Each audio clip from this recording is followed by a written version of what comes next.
देवताओं और ऋषि मुनियों द्वारा मनुष्य को खुश होकर वरदान देना और क्रोधित होने पर शाप देना।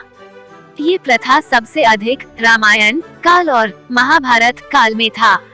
वरदान और शाप से संबंधित अधिक कथाएं भी उन्हीं दोनों कालों में हुई। ये प्रथा आज भी समाज में विद्यमान है। रामायण के हर पन्ने में कोई न कोई रहस्य अवश्य छिपा है। सीता माता को दोबारा वन जाने के पीछे भी एक रहस्य है। उन्हें उस अवस्था में वन जाना पड़ा था जब वे गर्भवती थी। विवाह से पूर्व ही माता सीता को एक तोते की जोड़ी ने शाप दिया था। दोस्तों, तो आइए आज हम जानेंगे सुनेंगे आखिर क्यों माता सीता जी को तोता ने श्राप दिया, आखिर ऐसा क्या हुआ था। नमस्कार दोस्तों, आपका ही चैनल बातें ज्ञान यूट्यूब चैनल में आपका स्वागत है। कृपया चैनल को सब्सक्राइब करें, वीडियो को शेयर करें। धन्यवाद।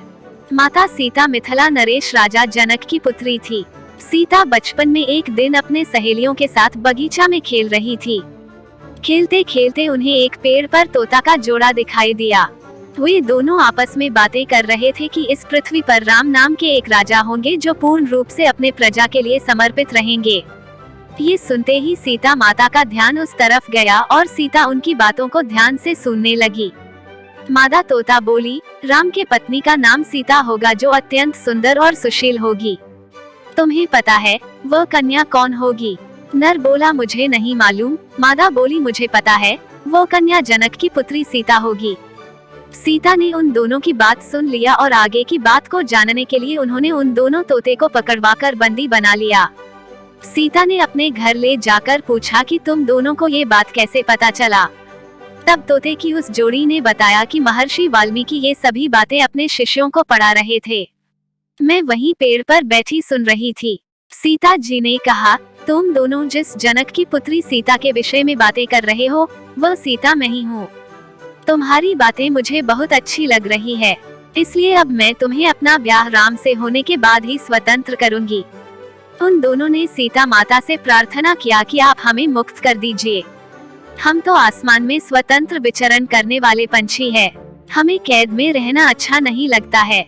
उनकी बातें सुनकर सीता ने नर तोते को स्वतंत्र कर दिया और कहा, मैं तुम्हारी पत्नी को मेरी श्री राम जी के साथ ब्याह हो जाने के बाद ही मुक्त करूंगी, जब मुझे राम मिल जाएंगे। सीता की बात सुनकर नर तोता ने माता सीता से बहुत गिड़गिड़ाते हुए बोला, हे देवी, मेरी पत्नी अभी गर्भवती है। ऐसी स्थिति में हम दोनों एक दूसरे से अलग कैसे रह सकते हैं? मैं अपनी पत्नी के विरह को सह नहीं सकूंगा।